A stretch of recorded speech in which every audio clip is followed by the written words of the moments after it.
right, let's get started. Welcome everyone. It's 12:02. If you're based in Edmonton, if you're elsewhere, like I know we have a few folks on the info session today. Welcome, whatever time it is for you at the top of the hour. So we will very much endeavor to get you in and out here before the hour is through. And a couple of things that I wanted to mention before we get rolling.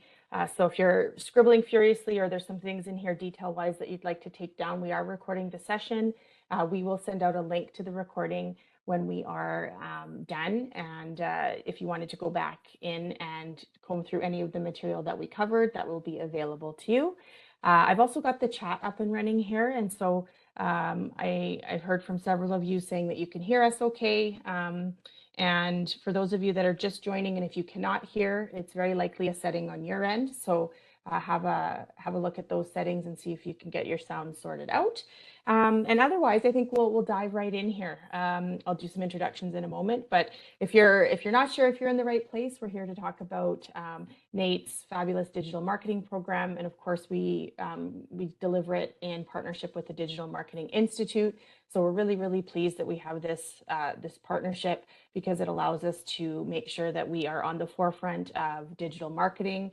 Content, how do we train on it, and really staying sort of industry leading when it comes to the education programs that we're able to deliver in large part due to our partnership with the Digital Marketing Institute.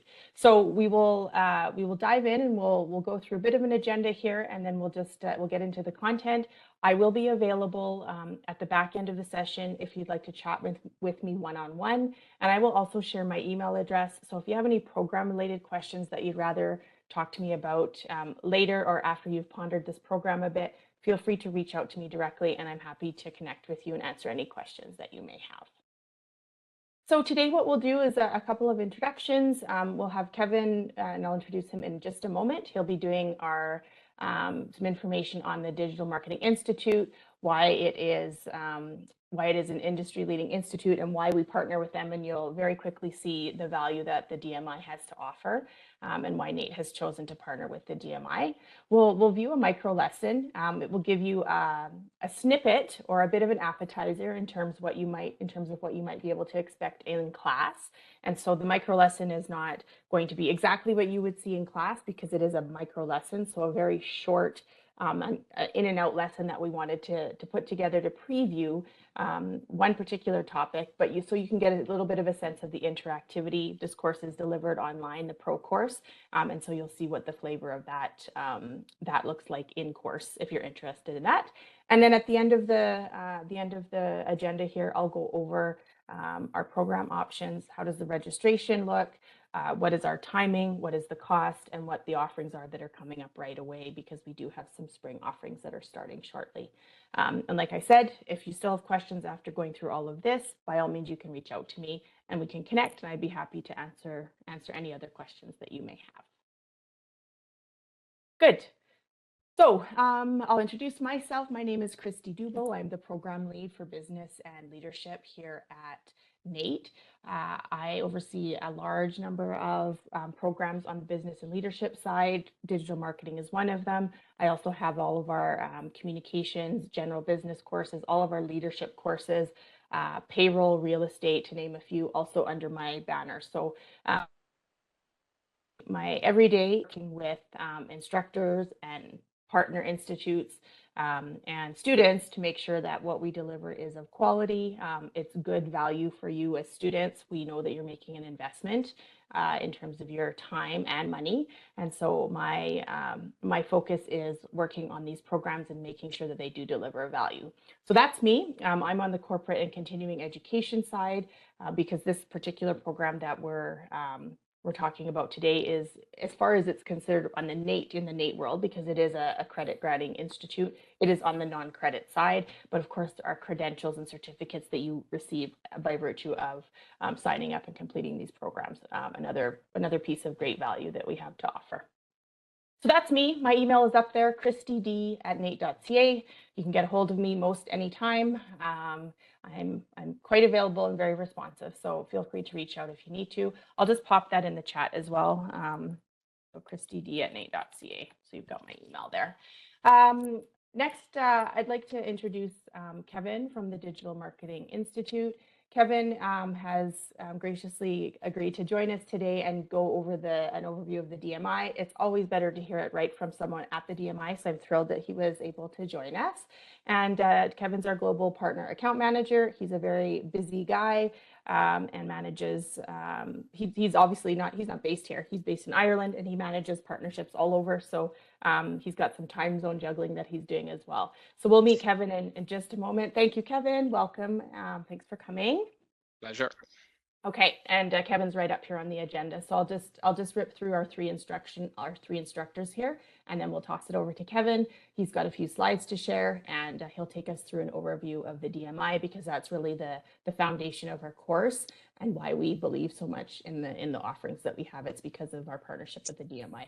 So on the instructional side, we do team teach the pro course, and I'll explain what the pro course is just a little bit more. I know Kevin will get into that as well on his side a little, but we team teach it. So what this means is over the course of the term, you will have, depending on the night or the week, I should say, you will have one of the three instructors there listed up on the screen, and we maneuver and schedule the three instructors based on their level of expertise, based on their interest area, and it also is helpful because all three of our instructors are active practitioners in digital marketing.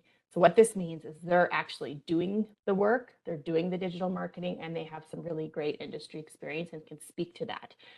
So these are not just folks that are sort of from academia who do a bunch of research. These are folks that work in the industry, that are well-versed in the content, but are also doing it day in and day out.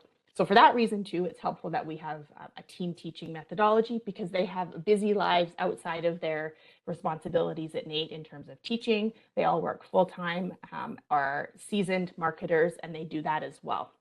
So the team teaching approach also allows a bit of flexibility on their side.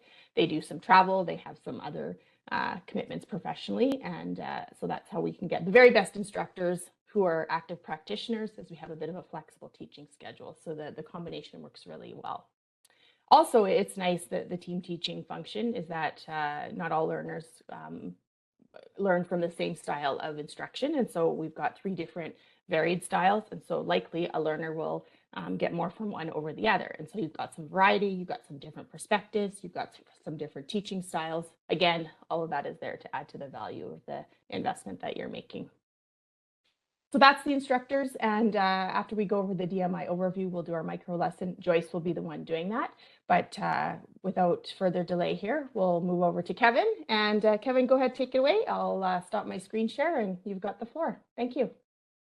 Thanks, Christy. You're all very welcome, guys. Thanks for the introduction, Christy. My name is Kevin Pilo. I am the Global Account Manager for DMI. I look after the partnership between DMI and NAIT.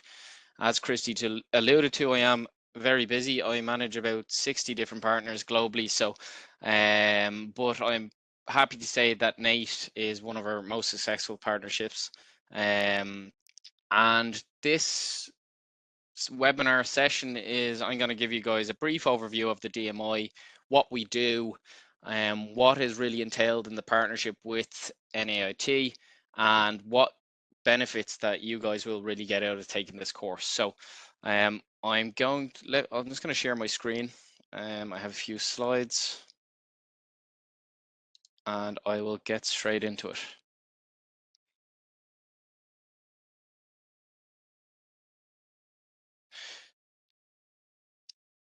So can everyone see my screen okay? If someone can just give me a yes. Yes, okay, perfect. So quick little agenda. So like I said, who are the Digital Marketing Institute? What do we do? How do we do it? I think Christy alluded to being really at the front of the industry, the digital marketing industry, making sure that the content is completely relevant and up to date. So I'm going to go through a bit about how do we do that? Who do we work with to ensure that happens? About the programs that NAIT offer, and then look at the benefits both professionally and academically for you guys as students. So who are we? The Digital Marketing Institute, DMI. We're based in Dublin, Ireland. That's where I'm presenting from today in my lovely penthouse office, as you can see in my background. We are the world's leading global certification professional body for the digital marketing industry. We were established on the goal or the mission statement to bridge the digital skills gap, or shortage as you want to call it. This basically means there's not enough digital skills, digital marketing savvy students or professionals in the world to cope with the demand. So that's why we supply and deliver our really globally recognized certifications and courses. We work with the industry leaders to validate and update our curriculum. That's I'm going to go through in a bit more detail in a future slide. Overall, we have 23 different credentials / courses at all levels, ranging from associate level certificates to professional level certificates to masters. And we do also have some dual certifications with the American Marketing Association. And in doing all of this combined, we believe that we set the global standard in digital marketing education and certification.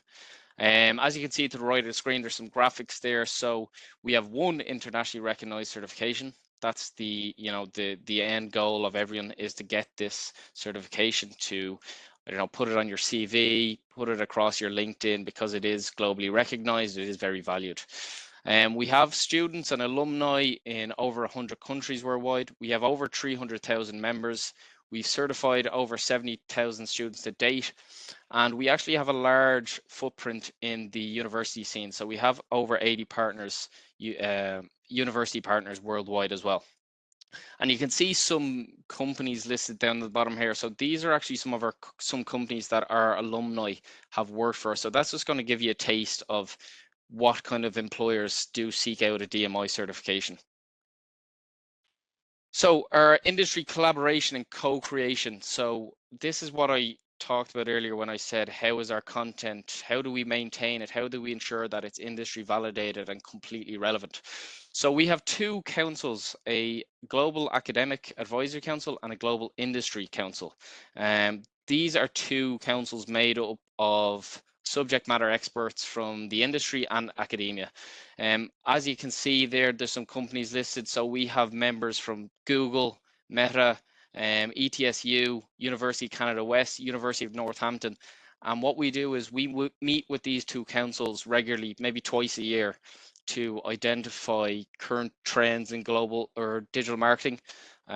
Basically, we use these teams to highlight areas of digital marketing that we have not captured yet in our curriculums, and it gives us an opportunity to update them maybe once a year to to highlight these trends. And what it means is that the student, when they consume the education and the programs, it means, like Christy said, we're at the forefront of the industry. Everything you're consuming is totally relevant and trendy within the industry.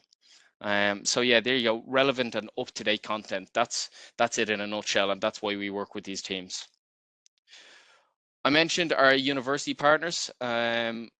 So we provide content / accredit programs, whether they be MBAs, bachelor's, master programs, for over 80 universities worldwide. And as you can see there with some of the logos, we do work with some huge brands globally. So ETSU, University of Canada West, I mentioned, Lancaster University, Zayed in Saudi, Aston University, another big one in the UK. So I think this also just highlights that it kind of just sums up the quality of our content. If these huge, really reputable organizations across the world allow us to deliver content and accredit their programs, it kind of shows the quality and the recognition of our certification globally.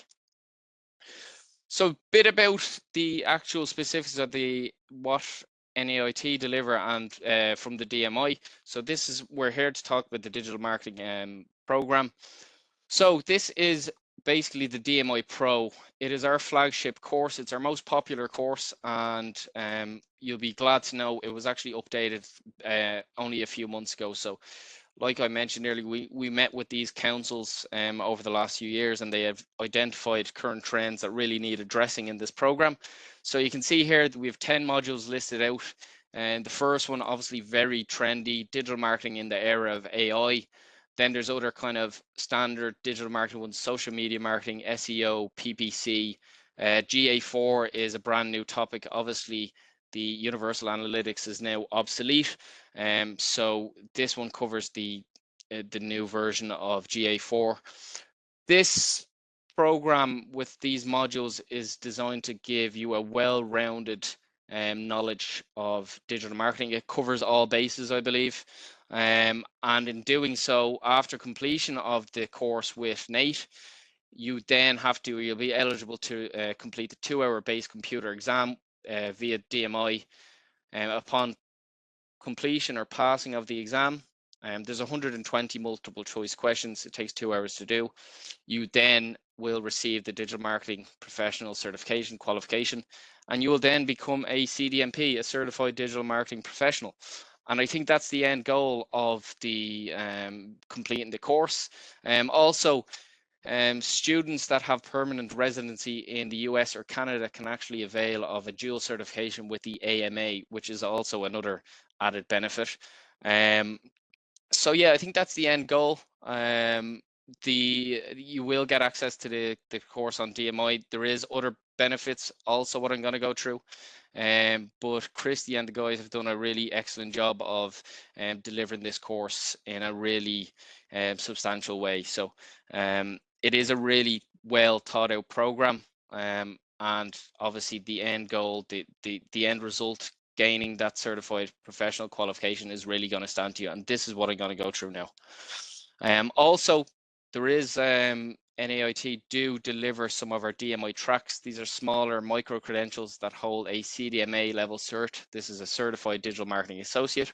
It's a lower level certificate, but these are more bite-sized, specialized tracks that can be aimed for someone maybe that takes the pro but then wants to specialize or concentrate in a certain area. These are perfect, and they are available as well. So what about the value of the certification? What's in it for you guys? This probably looks a bit of a more professional sense, as I'm sure you guys are all very interested in. So these are some compelling stats that we compiled from doing a survey through our alumni and our university students. So I'm just going to read through a few of these. So 62% of DMI graduates got a salary increase. Say the DMI certification definitely helped to achieve that. 90% of our DMI graduates find themselves in full employment. 79% believe the certification will or has increased their chances of securing employment or getting a promotion.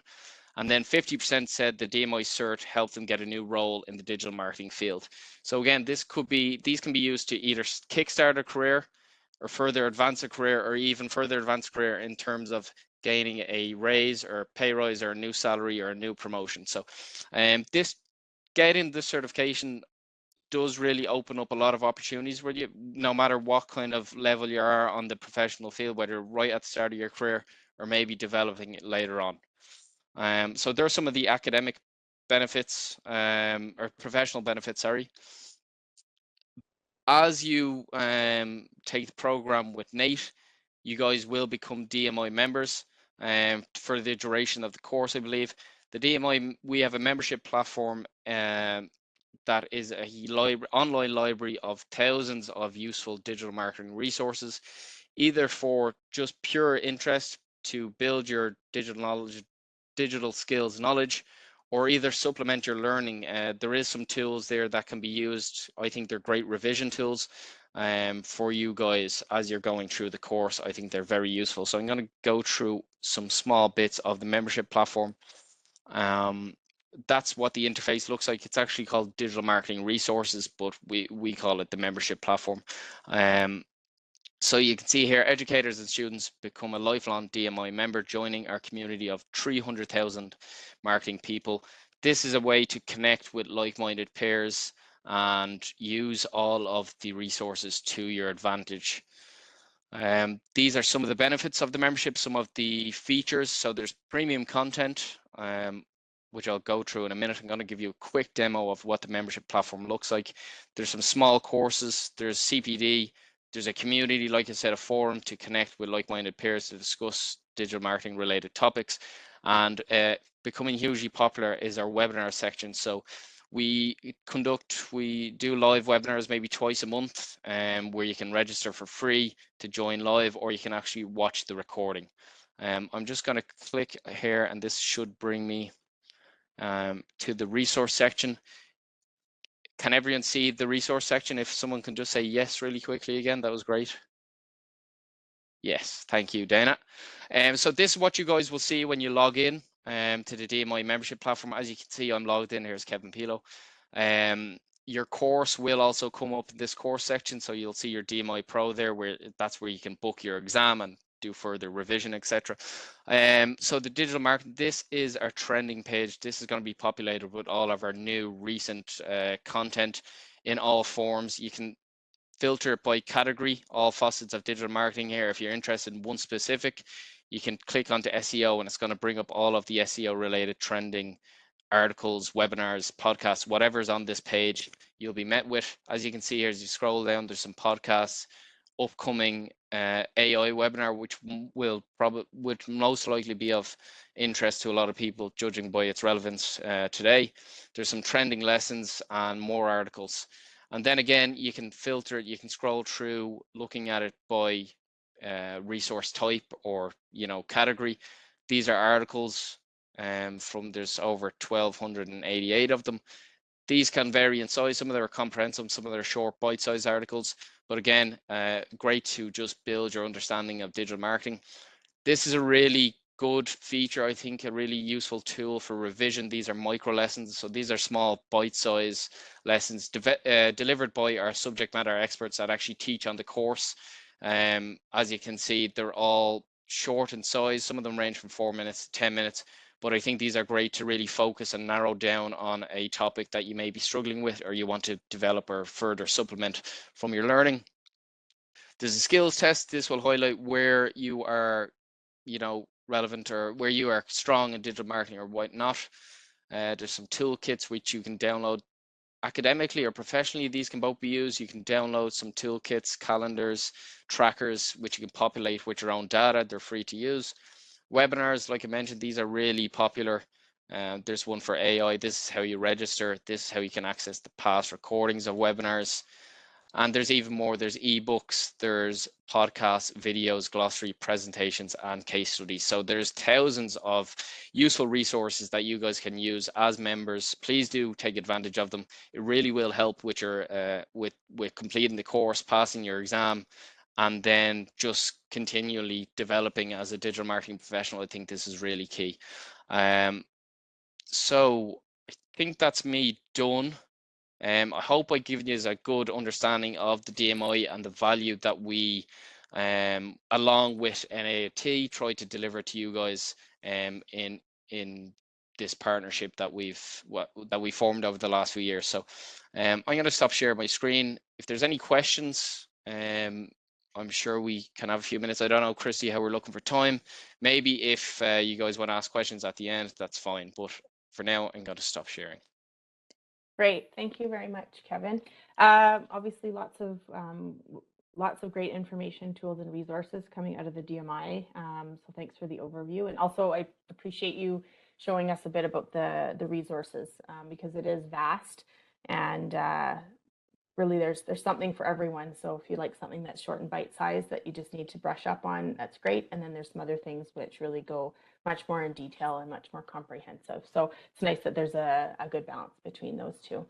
So just taking a peek at the time, let's get into our micro lesson, and then for sure at the end we'll have some time for Q&A, and for those of you that need to drop off because you've got some other commitments when we get to the turn of the hour, then you'll be able to pop off here. So I'm going to share my screen one more time here.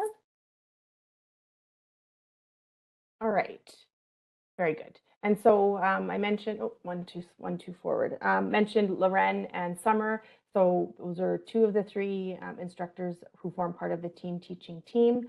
They are credentialed active practitioners. And then Joyce, you is our third instructor, and you'll be hearing from Joyce here shortly. So what I'm going to do is I'll get the micro lesson started, and hopefully the volume works. And so let me know in the chat there if you're having some trouble with the volume, and we'll get that going here.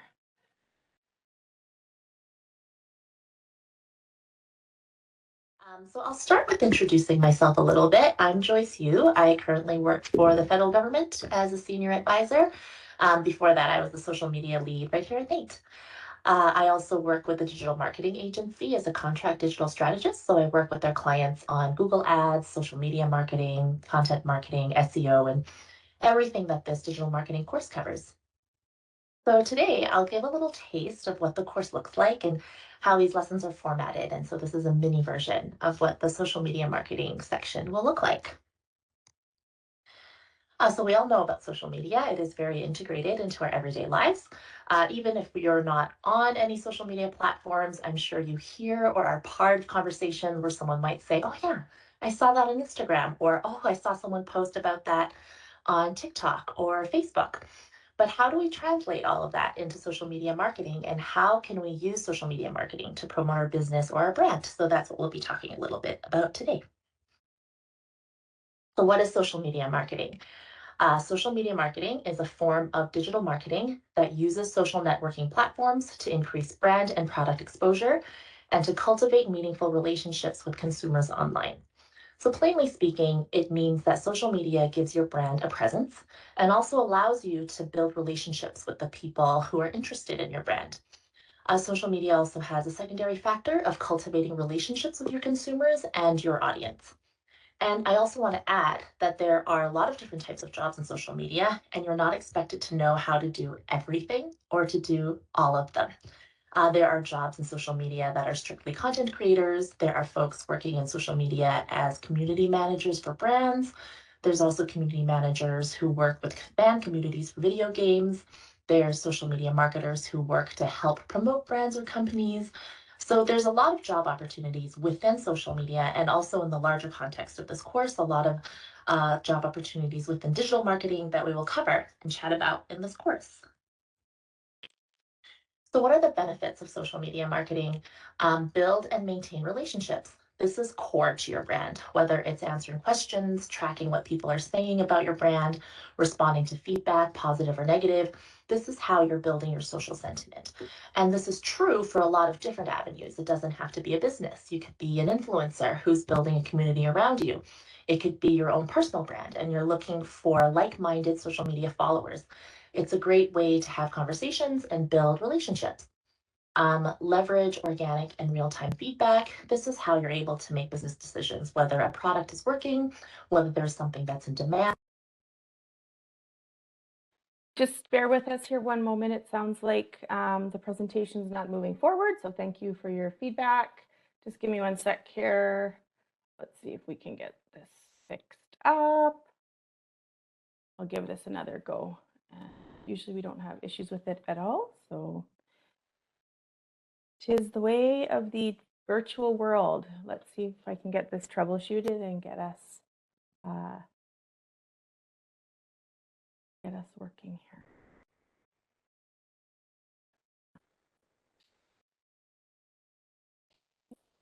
Good.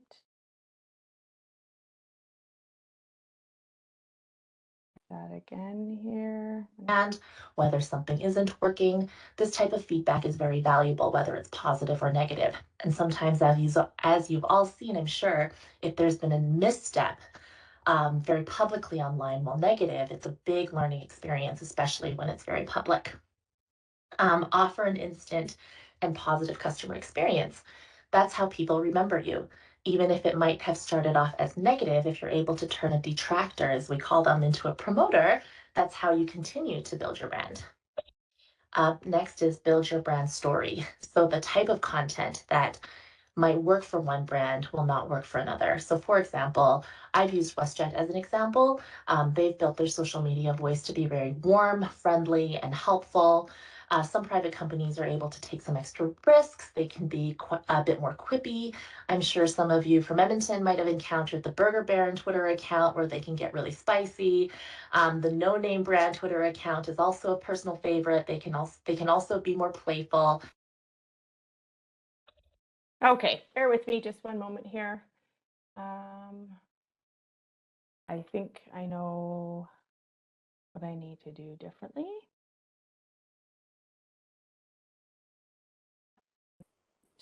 And then I'm going to back up the video just a wee bit. I'm so sorry for this, everyone. I won't go right back to the beginning, but I'm going to do this. This is how you're building your social sentiment.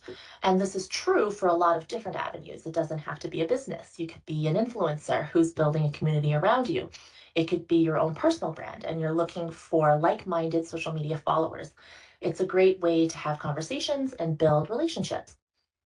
Leverage organic and real-time feedback. This is how you're able to make business decisions, whether a product is working, whether there's something that's in demand, whether something isn't working. This type of feedback is very valuable, whether it's positive or negative. And sometimes, as you've all seen, I'm sure, if there's been a misstep very publicly online while negative, it's a big learning experience, especially when it's very public. Offer an instant and positive customer experience. That's how people remember you. Even if it might have started off as negative, if you're able to turn a detractor, as we call them, into a promoter, that's how you continue to build your brand. Next is build your brand story. So the type of content that might work for one brand will not work for another. So for example, I've used WestJet as an example. They've built their social media voice to be very warm, friendly, and helpful. Some private companies are able to take some extra risks. They can be a bit more quippy. I'm sure some of you from Edmonton might have encountered the Burger Baron Twitter account where they can get really spicy. The No Name brand Twitter account is also a personal favorite. They can also be more playful. But depending on what type of business you are, that might not be well received. And certainly if you're running a government account or if you're an institution, people expect a different tone from you. It might seem dry, but for their risk assessment for an institutional tone might be more appropriate if it's a bit safer. Even visuals will be a part of that. So new social media marketers get stuck on what the Instagram grid looks like. And we've moved beyond that to a more community-focused conversation. So I'm curious to hear from all of you what social media accounts or type of social media accounts have most resonated with you. I'd love to hear what you consume the most and why. And so if anyone would like to chime in on the chat or unmute and let me know, I'd love to know what your favorites are.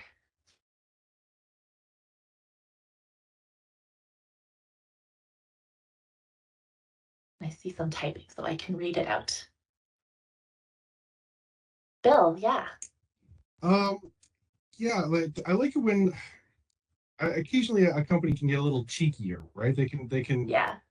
Like you mentioned, taking some risks. So like the Vegas Golden Knights come to mind. They've done a pretty good job with that. Yeah. Right at the hop, they came out and they're not afraid to make some jokes, and it's not all polished and corporate necessarily, right? Yes, yeah, definitely. And that banter, I think sometimes between teams can be really playful. And I see that between NHL, both NHL and NFL teams can get really cheeky with one another, and it's very fun and playful and part of their brand for sure. I have recently fallen down the TikTok video hole. Yes, welcome. It's a very well populated hole. Does anyone else want to share what some of your favorites are, or what type of content you like to watch? Katie? I started following TSA, like the travel security people, and they actually post really funny things. Like they'll post a photo of what somebody tried to smuggle through security, but they always have really witty jokes to go with it. And when you actually look at their Instagram, it says they're the princess of puns, and they do dad jokes. Like that's their whole thing on Instagram, and they're actually really funny. Oh, that's wonderful. Thanks for sharing that. One of my favorites, and I can't quite remember what it's called right now, but it's a museum in England and it's strictly about pastoral living. And so you think that sounds really dry. And if you're not interested in pastoral living in a very specific time period in England, it is. But their Twitter account is hilarious. And it's like funny and punny and jokey and that kind of like that dry English style comedy humor. It's wonderful and not what you would expect from this type of museum where you think of their brand a certain way and they actually deliver a very different tone. It's lovely. Mickey. I am going to give a little bit of a NAIT shout out. I actually really like the NAIT international social media. I think particularly because they don't go punny, because they're dealing with students that come from such diverse cultures that puns and jokes don't land the same. And I really respect that they're not trying to kind of instill a North American humor onto a platform that serves so many different cultures. I find their posts really bright. They're really helpful. There's always like a purpose to them. They're promoting something, or they're engaging students with services that they have. And I just think they do a really great job running that. That's fabulous. And they would be so happy to hear that. I know that they worked really hard on their social media strategy, and they themselves, a lot of the folks who are running the social media accounts themselves were at one point international students. And so they understand the like how inaccessible sometimes idioms and puns are. And so they adapt their voice for that because of their audience. So that's a very important note to make, is to adapt that voice for the audience that you're looking to reach. Yeah. Shelley? Hi. I fallen to social Instagram and really finding some good household hackers or hacks. Definitely. So it's looking at the hacks. And I've also there's this one little guy, he must be only 5 years old, but man, does he tell they call him dad jokes, but they're actually quite humorous and funny that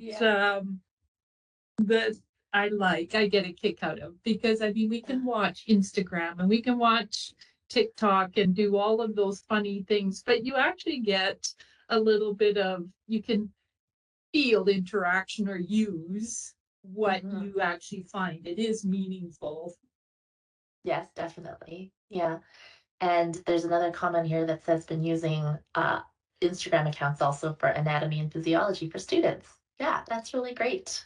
Yeah. Well, thanks for sharing, everyone. Social media is just so prevalent in all aspects of our lives, and in one of my presentations about the history of social media, I've joked, but also not joked, about how there was always an iteration of social media that's existed, even with the Romans, and how they disseminate information and gossip using papyrus scrolls and stone tablets. So one person would write down the news at the town forum, and then they would add their own commentary to that news, and then they pass it along. And then the next person would also add their opinions to that piece of news and pass it along. So we're just the latest users with new tools and new strategies, and also new complaints about social media. So engaging with an audience using social media. Let's talk about this first point. As a social media marketer, you have to be social to the core. That's not necessarily true. I think that social media allows for a lot of different personalities. It allows information to be more accessible, as we had just talked about with the NAIT International account. It allows for more equity seeking or less amplified voices to be heard. I think there's a lot of power in social media for a lot of different personalities, and not just for the extroverts or one type of persona. There's a lot of, like I said, different types of work in social media. You can be working as a community manager for a video game company, and that's one niche group. You could be an artist or a musician, and that's how you're cultivating an audience and connecting an audience with your work. And depending what type of work or brand you're trying to cultivate, that will also determine what platform you want to be on. You could also be a social media marketer where you're running paid ad campaigns. You can be an influencer where you're mostly creating organic content, and you're a digital content creator. The most important factor is that you know the best practices, the core tenets of social media marketing, to be able to build different marketing strategies for your unique audiences. So you need to facilitate, encourage, and participate in conversations to help connect with others and subsequently build relationships. So building relationships in your community increases brand affinity and trust. It's important to remember that social interactions should be a value exchange. All this means is that you're building your social media brand and your presence as an expert in your industry, and also as a voice in your industry. So here's an example. You see an item on Instagram and you instantly love it, but it's in the States. You comment something like, is this available in Canada? And they reply within 24 to 48 hours that it is, and here's where you can get it. Or regrettably, it isn't, but stay tuned because they have big plans to extend to Canada. And that actually shows me that they're engaged with their audience, they're monitoring their comments. There's not just a one-way channel, there's a two-way conversation that's happening, and they're actually listening to their customers, they're building a community. Here's another example. I bought an item at Sephora and it was delivered to my community mailbox. It was too big for my regular mailbox, so they put it in the extra compartments where you need a key. And they never gave me a key. So I called Canada Post and they said it had to be the sender, who's Sephora, to file a missing items report. And I thought Sephora.com is not going to file a missing items report for this one person in Edmonton. But I messaged them anyway, and they did, and they gave me a confirmation number and apologized for the inconvenience, and here's some extra points on my card. And it was a great customer experience all through Facebook. And now I know that if I have an issue, I can trust their social media community management as a resource that I can turn to. And it was very different from the experience that I had with Canada Post, who I messaged first to ask what I could do about my missing package. And they sent me a form response encouraging me to just call them. Now, of course, there's a lot of different factors that play. Canada Post is a public service. Sephora is a private company that relies on revenue. So it's to their benefit that their social media management and their social media response time is very fast. And I'd love to know what was the most positive or negative customer experience you ever had on social media, if you've ever reached out and actually had a positive experience, or it, took a turn that you didn't realize it would take a turn. And that actually, as an inspiration for this question, I actually am thinking of a friend who had windows installed in her house, and those windows were defective when they were installed.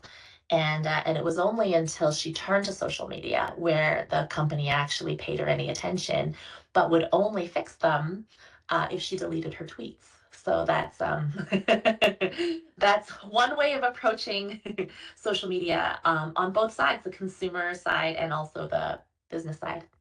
Katie? So at Christmas, I was one of the unfortunate who got stuck at the airport and my flight was canceled and the whole thing that took place. And so I had tweeted WestJet because in the airport, they placed the blame on the travelers. And so people were tweeting them. And on social media, they reached out almost immediately and said, send us a private DM, etc. So it looked really good to everybody. But then when you actually private message them, they would say, you need to book an appointment to speak to somebody. And there was no reimbursement. Like behind the scenes, it wasn't a good experience, but up front, they were quick to respond when. Oh, that's interesting. Yeah. And also too bad. That's very unfortunate. Yeah. Susan? I made a comment on Trupanion, which is pet insurance, Yeah. that my premiums went up substantially, even though I had made no claims because I got 2 dogs. They reached out and had me call them, and then they went through and they looked at it and they deducted the insurance a certain amount. So that's wonderful.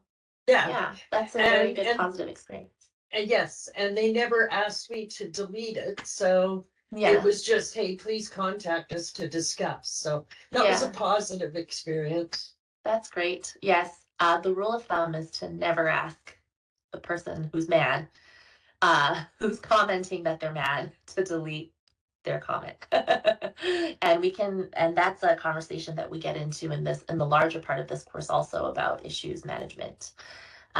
I feel that, and there's a comment here that says, I feel like because of my doubt that I get any sort of response, I never reach out via social media.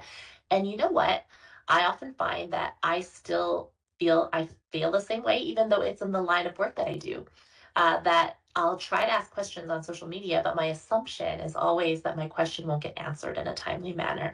So I'll hit all the options. I'll try the chat and email and social media if it's something that I really needed to know in a very short period of time. But I never think that the social media one would be the one where people respond, especially when it's a big brand. I know they might have thousands of messages and messages that get filed into different sections of the inbox. And so I don't always expect a response, but it's always such a pleasant surprise when I do. And I become impressed by their customer service, especially when it's just not always possible, right? To have that social media team, especially something like public services. But because social media is becoming so ubiquitous as part of a communication and customer service channel, it should be used as another form of contact. And so we're going to talk a little bit about influencing the customer's journey using social. In digital marketing, everyone in digital marketing talks about the funnel. And in this class, we're going to be talking about the marketing funnel a lot. And here's a first taste of the funnel.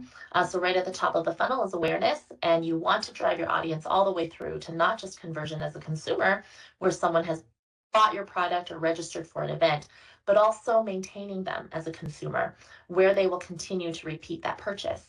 And with this funnel, we want to make sure that we're acknowledging each step of this consumer journey, where we're creating an experience for potential customers, where we acknowledge where they're starting to learn about us in awareness, where they're starting to get interested and how we can nurture that interest, and then what can we do to turn that interest into genuine consideration of taking an action like perusing or purchasing. And from there, it's the conversion where they've made that purchase. And then how do we continue to nurture that relationship so that they purchase again? So social media is most effective at the top of the funnel. The consumer might not be ready to buy your product, but you're introducing yourself, telling them who you are, sharing a problem your product will help them solve. And with an effective social media strategy, consumers will become more familiar with you, and it's your chance to show the audience what you stand for and why they need to consider choosing you or your brand. Here's a personal example. My social media activity is primarily dogs, skincare, and cooking. So a lot of ads that I see on social media are beauty products, anything related to cooking, cooking appliances, dog toys, solutions for dogs, solutions for puppies, especially recently because I got a puppy. So those are the ads that are now starting to feed me information about their products. So as an example for a brand, I keep seeing this product called the Always Pan. It's meant to be this one pan for everything, and it's the pan for people who love to cook but don't want to store multiple pots and pans. And so I keep seeing those ads, which was awareness. And slowly they started building an interest for me because it wasn't just a buy this pan now type of ad. It was a lot of different types of content. There were posts about the different ways that you can use this pan. There were recipes along with those posts with the pan. There was also different cultural recipes during significant holidays and how this pan can accommodate all of them. And somewhere along the way, I became interested in the type of content that they were sharing, and I followed them. And then I saw the critical post for me, which was sign up for our mailing list and get 20% off.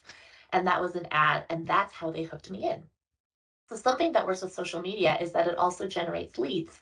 So in that case, because I wanted that 20% off, I gave them my email, and now they can email me all of this content directly too.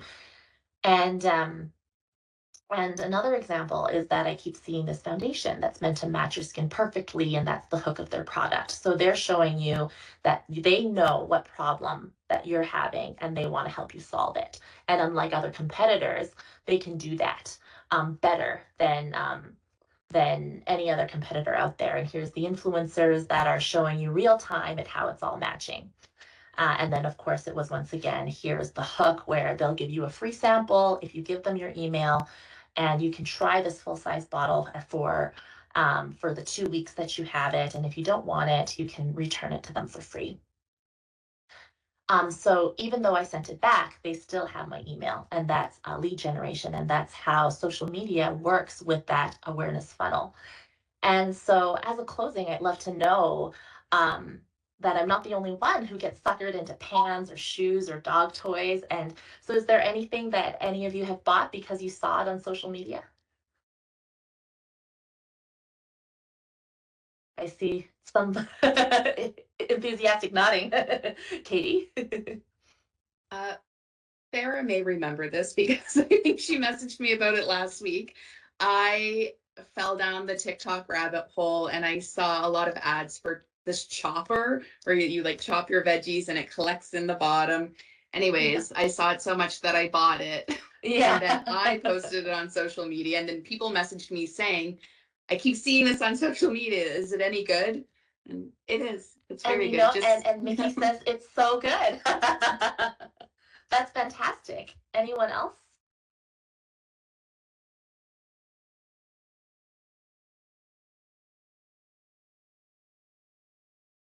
Yes, I have, and I think I have the same feed as you. Oh, perfect.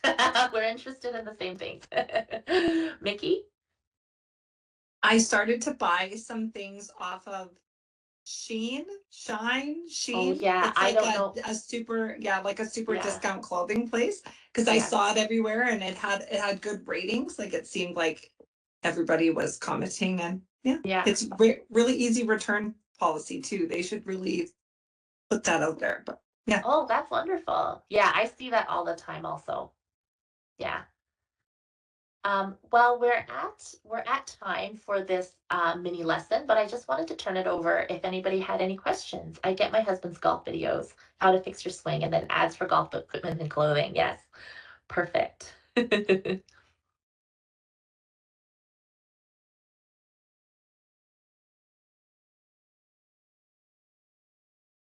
And so if there weren't any questions about social media marketing in general, or social media as a marketing tool, uh, or part of that awareness funnel, or anything about digital marketing, I'll thank you all for your attention, and I hope I'll see you all in class.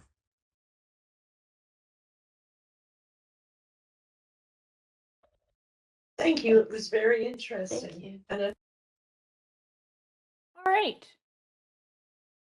Excellent. Okay, so there's our micro lesson. You will have, in watching that, had a general idea about one bite-sized piece of a topic that is covered in at greater length in the course itself. And one of the things that you didn't see in the micro lesson, but depending on the size of the class, there is going to be some breakout sessions and some group work to do to actually go in and apply the material that you're learning. And so while we didn't go into breakout rooms in that particular micro lesson, please expect that that's something that you would be doing on a weekly basis to practice and cement in the knowledge that you're learning with the class instruction. So let's talk about the program itself. If you're interested, if what you've heard today has piqued your interest and you're thinking that you'd like to register or learn more about it, we often get questions on in particular for the DMI Pro course, if it's the right fit for you. So I wanted to take just a minute and go over what we would strongly recommend in terms of your background, your computer literacy, so that it's a good fit for the course that we're offering. This information that you see here on the screen is also what is posted on our website online. So if you see similar information, it is because it is the same information there, but I just like to call it out and put a finer point on it. And so if you are, and maybe what I'll do is I'll paint, both ends of the spectrum, or the bookends, if you will, and encourage you to conclude that the course would be a right fit for you if you fall within these bookends. And if you're hanging out at either end, I would recommend you reach out to me if you're still not sure if it's a good fit for you. So on the side where you have like less marketing experience or no marketing experience, that's okay. You could still be very much eligible and a good fit for the course. What we want to make sure of is that you have some foundational digital literacy. And what I mean by that is not digital marketing literacy. It's digital literacy in terms of like how you live your life. Do you conduct your life in some ways using digital tools? So this does not mean that you are active on social media necessarily. However, that would be one way that you might interact with digital tools. But if you are in a current position where you're very comfortable using the computer, where you use different suites of tools, where you've done some online shopping, where you've done some booking travel online, all of those things would be good kind of backgrounders or good experience to say, hey, I've got some foundational level of digital literacy.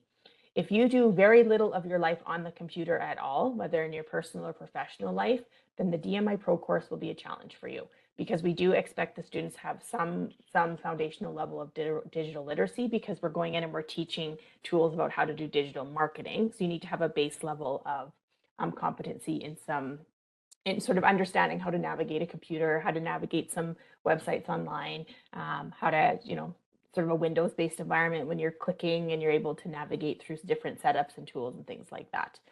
On the flip side, if you are a highly experienced marketer and a highly experienced digital marketer, and you're looking to maybe see if what you're doing in your professional role is on track in terms of the digital marketing you're doing, I probably recommend at that point then you enlist in some digital marketing consulting. So if you're already a very senior level digital marketer, this course probably isn't right for you either, because you're likely already doing many of the things that we're going to be teaching and learning in this course. Okay, and if you fall somewhere in between the two, no, you do not need to have marketing experience at all. You can have marketing experience for sure. You can have some digital marketing experience even, but because this course is term long and it runs once a week, and it's substantial in terms of its hours, we're going to go into detail in a lot of these topics. So we're not just covering them at a superficial or cursory level. You're going to go in deeper, and you're going to be actually applying these tools to give some good experience and cycles to what we're teaching. In terms of what's on deck here for registration, so the professional course, which is the one that Kevin spoke to more so, I'll talk about the tracks course in a moment. The professional course is called the Digital Marketing Professional. It is titled CDMK 101 if you're looking on our program pages online. The link there at the bottom of the screen takes you to that program page online. You could do registration online. We either run that on a Wednesday or Thursday night, and we alternate it by term. So this spring, we're running it on Thursday nights. It's going to run April 18th through July 25th. It runs once a week, 6 to 9 p.m. every week. What you can expect is you're going to come to class. It's live instruction online. So this is not drop in when you can. This is not watch the recorded class videos. It's instructor facilitated and it's interactive. Similar to what you saw in the micro lesson, we're going to have breakout rooms. It's expected that you be there in class every week. In addition to that, you will have some pre-work to do outside of class in preparation for class. And so the idea with the pre-work is that it's going to give you the base level, pardon me, or the foundational level of learning for that particular week's topic. And then the 3 hours in class will serve to summarize, answer questions, really ensure that the base level of learning has sunk in, and then move beyond that to apply it and to have some more experiential time with the topic. So you have to be prepared to do a little bit of pre-work outside of class every week. We roughly estimate it at 2 to 3 hours. It depends on how quickly you are, how quickly you can work, how fast of a reader you are, and you need to be able to kind of sit and go through some of the material, and we'll be providing that to you as part of the course. The syllabus will tell you what needs to be prepped before each week, and it is relatively straightforward in terms of the prep, and it's always accessed in the same place, and so it can be done anytime kind of within that week prior to class. It's not a set day where you need to do the prep at all. Fees are $26.25. As Kevin mentioned, there is a computer-based exam that you need to take after to get your certification. So the way it works through NAIT, because we're an offering partner, is in order to get a pass on the NAIT side, you need to complete all of the pre-reading and learning because it is online and we can track your completion of it, and you need to attend 80% of the classes. If you have an emergent situation or you're really ill, I mean, remember this is online, so if you have a cold, you can probably still attend online because we're not infecting others by virtue of it being virtual classes, but 80% is the threshold for attendance. So you need to have 80% attendance, and you need to complete all of the pre-work and pre-learning, and then you'll get a pass on the NAIT side. To get your certification with the DMI, you also then need to pass the online exam.